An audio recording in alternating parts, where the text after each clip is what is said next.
Graduation Day is one of the proudest moments in the life of every student. The British Council's Innovation for African Universities program wants to help bioscience graduates by supporting a partnership between academics and entrepreneurs across sub-Saharan Africa and the UK so they can start their own businesses rather than struggling to find work. The program aims to strengthen the capacity of the universities to share their knowledge and work together with other higher education institutions and enterprise innovation organizations now and in the future. In response to this concealed opportunity, the British Council designed and introduced the Innovation for African Universities program, which is part of the Going Global Partnership program. The IAU program aims to foster culture of innovation and entrepreneurship within universities and facilitate the development of knowledge and skills required to build industry, companies, products and services. Additionally, the program is designed to promote the development of Africa-UK Universities Partnership that builds institutional capacity for higher education engagement and entrepreneur and innovation ecosystem in the selected African countries. Professor Desmond Omania Champon is a Dean of the School of Health and Allied Sciences at the University of Cape Coast. He shares the design thinking approaches. Design thinking drives on 5 main pillars. That is empathy. We also talked about ideation, prototyping, and then testing. When you talk of the empathy, it is about you going to the people, understanding the problem that they are faced with. So that is the first stage of design thinking. Then we also look at definition. The definition is after going to them, understanding what they are going through, then you put ideas together to find solutions and then understand the problems they're actually going through. Then the third stage is the ideation. That is, you try to put ideas together to solve the problem you have identified in stage 1 and in stage 2 of the design thinking. So at this third stage, a lot of ideas come to mind. So you look at all these ideas and fashion out the one that best suit or solve the problem you have identified. You fashion out the proper ideas that can be developed into solution to solve these problems you have identified in phase 1 and then in phase 2. Then the phase 3 is about the prototyping. The prototyping is you putting the solution you have envisaged to a concrete form or into a tool to solve the problem. So you prototype. So you design something to solve the problem. Then you test your prototype to see if the prototype works. So that is this is what we call design thinking. And this is what our students lack. They are not able to go through these processes, and that is the reason why they are not innovative. So GBPI has, in a way, taken the pain to take students through this process of design thinking to equip them to be able to be problem solvers. So how did we do this? We organize seminars, conferences, and then workshops for these students to educate them as to how to go through design thinking process, so that they can be innovative.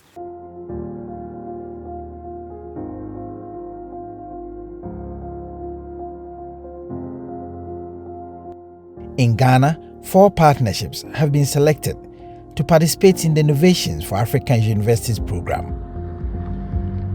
And the Ghana Partnership Network is made up of a total of 13 organizations and a total of 5 Ghanaian institutions. The GBPI project has a goal of thriving collaboration among all Innovation for African Universities projects in Ghana to bring to the attention of the general public the successes and the opportunities available to the youth in the area of innovation and entrepreneurship.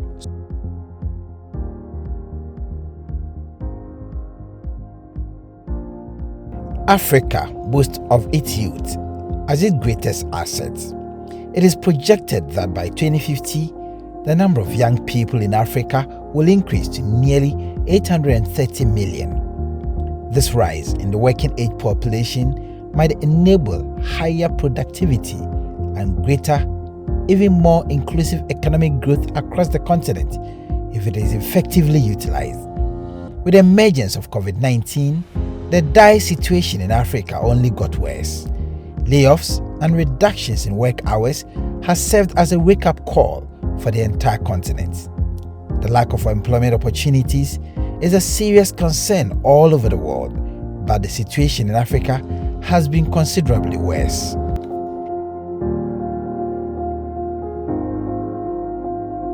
So how are the implementing universities positioning themselves to equip the youth to think entrepreneurially? Professor Rosemond Bohini is the Pro-Vice Chancellor of the University of Cape Coast. The first step is to develop that entrepreneurial mindset.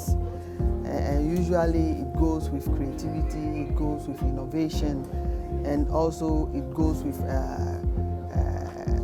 being reflective and also empowering people to develop that can-do spirit. Usually people think, oh, this one I can't do it. If you look at Mark Zuckerberg and where he's gotten to, someone will sit down and say, I cannot do it. But I believe that a journey of 1,000,000 miles begins with a step. And therefore there is a need for us to encourage, especially our young ones, to try and take advantage of opportunities that they see around them. For instance, the School of Agriculture, the DHAB is helping them select students. They have a challenge, agriculture challenge, so they are helping them to select students so that they can fund them to start their businesses. So although we have these various hubs in there, they work together in unison to be able to nurture and grow the business ideas of students. For instance, now we are even rolling out with the Cosmos Foundation. We are looking at that idea challenge, and it is the DHAB that is running it for Cosmos. We have the DigiCap project. It is being run by CESED. That one focuses on ICT skills. We want to develop ICT skills. Students can develop app, and it is run by CESED. But at the end of the day, we create synergies. So there are various activities, various hubs are doing various activities. Professor Bohini indicates the university was tweaking its curriculum to enable students that are trained there to acquire entrepreneurial skills before they graduate from the university.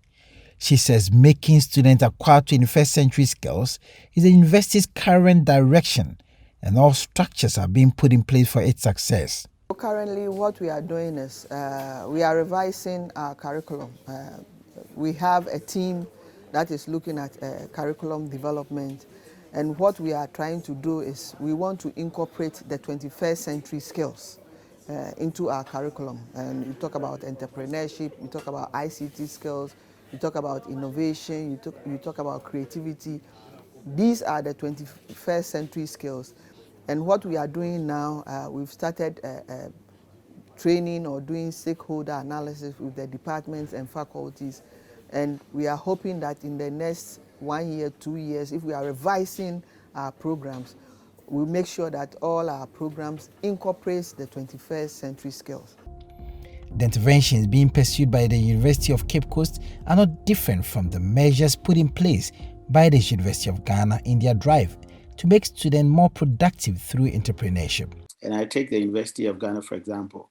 You have quite a number of students who actually do these activities and then having their stalls on social media pages. If you go onto the Instagram, for example, you see quite a lot of my students owning stalls. Either they're selling clothes, they're selling hair, products, they're selling fashion stuff, or they're doing food, they're doing crafts and selling.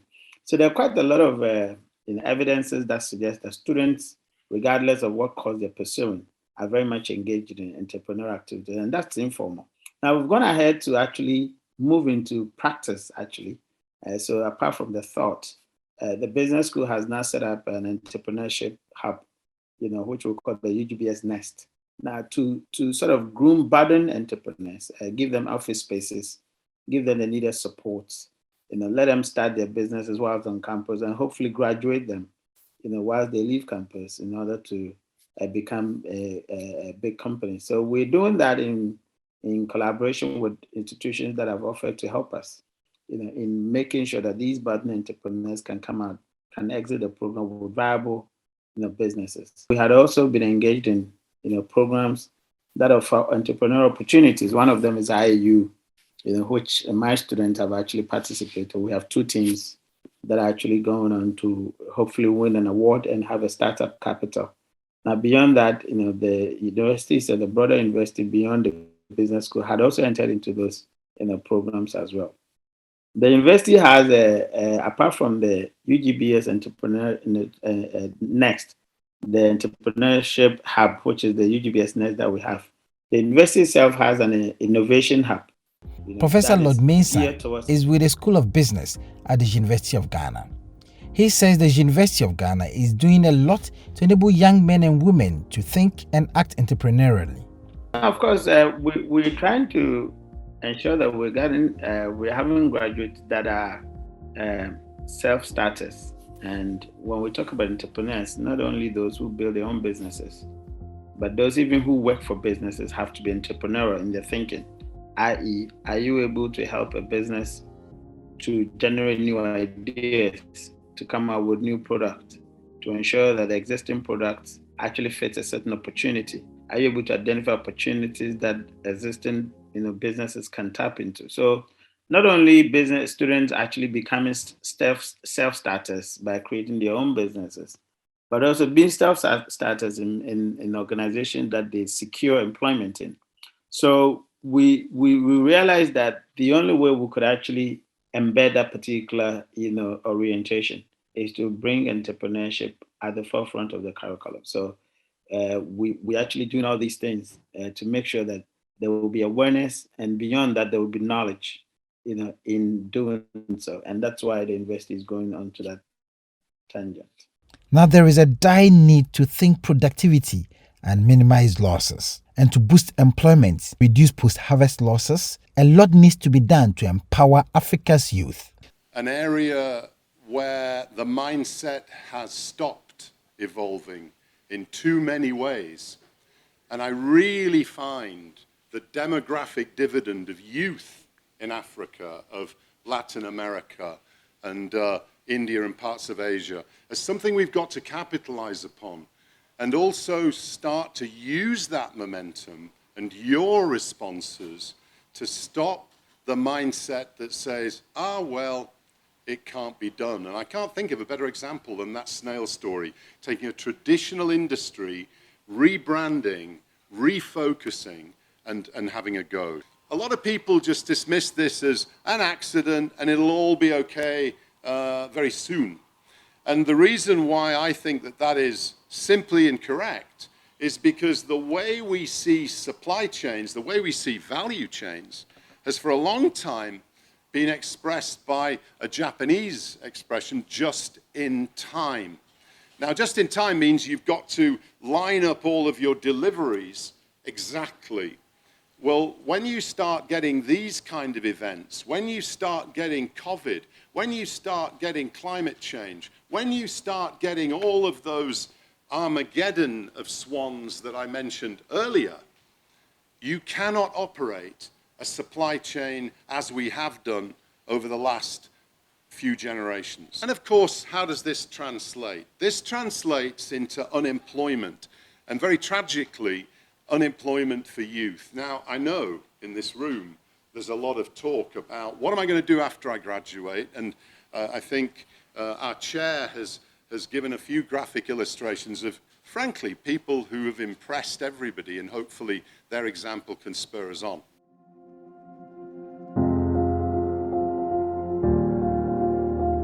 The Dean of the School of Health and Allied Sciences at the University of Cape Coast and the project lead speaks about the interventions that have been put in place and the collaboration between the academia and industry that could solve most of the challenges of the world. We also developed or designed a project and then workshop for industry and academia, where we brought industry and academia students together to brainstorm as to how to bridge this lacuna that exists between industry and academia. And I bet you, without the collaboration between industry and academia, there is no way we can drive industry.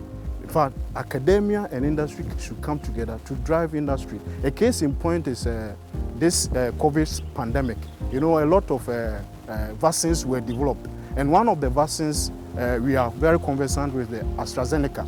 AstraZeneca was developed by Oxford University and AstraZeneca Pharmaceuticals. So that is one typical example of industry-academia collaboration. We hope that GBPI will bring something to bear that will actually equip our students to be able to be innovative, not just learners and then going out there to look for jobs which does not exist, but they will be innovative enough to be able to start their own industry or start their own businesses, let me put it that way.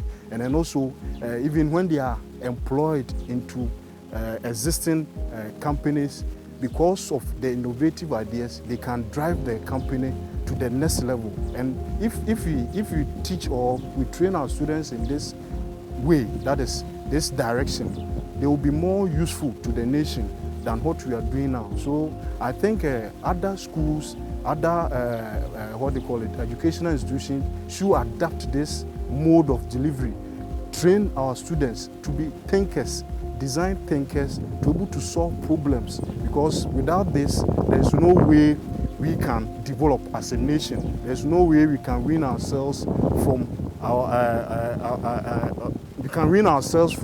this quagmire of economic difficulties. So I think that is the best way to go, and that is what GBPI is pushing. At the apex of the challenges the youth face is unemployment. Here at the University of Cape Coast, there is a deliberate effort to make students embrace entrepreneurship in order to change the narrative. Dr. Amachra Tomford is wooing young persons to rise up to the call. So we know it is very difficult right now to even get employed by the government. Many of us are crying that we don't have jobs, and it is also interesting how many of us have ideas, but because we don't have the opportunities to be trained on how to come up with ideas and how to source for funding, how to move our ideas into viable ventures, many of us could have even been creating the jobs already. So it is important that right now, especially with the unemployment problems we have, entrepreneurship becomes an essential part of our training. It is inherent in our training. I think it's a lack of the critical skills we need in our curriculum to help our students be able to know that they can even be employers. So now that we have such opportunities to change our teaching methods and embed entrepreneurship into our training, we, the educators, we realize that we have challenges. So now we are also being trained to be able to identify the innovation and entrepreneurship in what we teach, so that our students can learn whilst they are in school, and when they come out, we create an environment, an enabling environment for them to be able to source for all the help they need and be able to move their ideas into solutions that can benefit everyone and even create job opportunities. So it's very important we all take entrepreneurship very seriously. The program comprises 24 partnerships between UK's universities and sub-Saharan African universities, as well as entrepreneurial ecosystem organizations, and runs in Kenya, Nigeria, and Ghana. The project is being implemented by the University of Cape Coast in Ghana and the University of St. Andrews in Scotland. We believe that Africa has the resources. It's a matter of how efficiently manage those resources in order to move the next step. And secondly, we believe that through partnership, through collaboration, we can leverage on established biotech industry in the UK and other places to be able to nurture the young biotech industry in Uganda. So as part of LEAN and part of this partnership, we will be, St. Andrews will be like a liaison to link our partners in Ghana with the biotech industry in the UK to either they could come in as investors or they could support, give mentorship to the young entrepreneurs in Ghana. And there is a deliberate collaboration between businesses in Ghana and their counterparts in the UK as part of the project. It's about the project in Kako. Here's a wrap. Science, currently up and running, will provide evidence of what can be achieved, such as UK-based Nakako, which is opening a company in Ghana. Its Ghanaian founder hopes this will become a research and incubation hub for bioscientists in the country. One of the huge bottlenecks for technologies that comes up in Africa is how it will make its way to the market. Most often than not, they don't make it to the certification point. But if we are there to be able to help them, then we would be looking at the best ways that these technologies will be able to come to the point whereby it makes economic sense to be supported.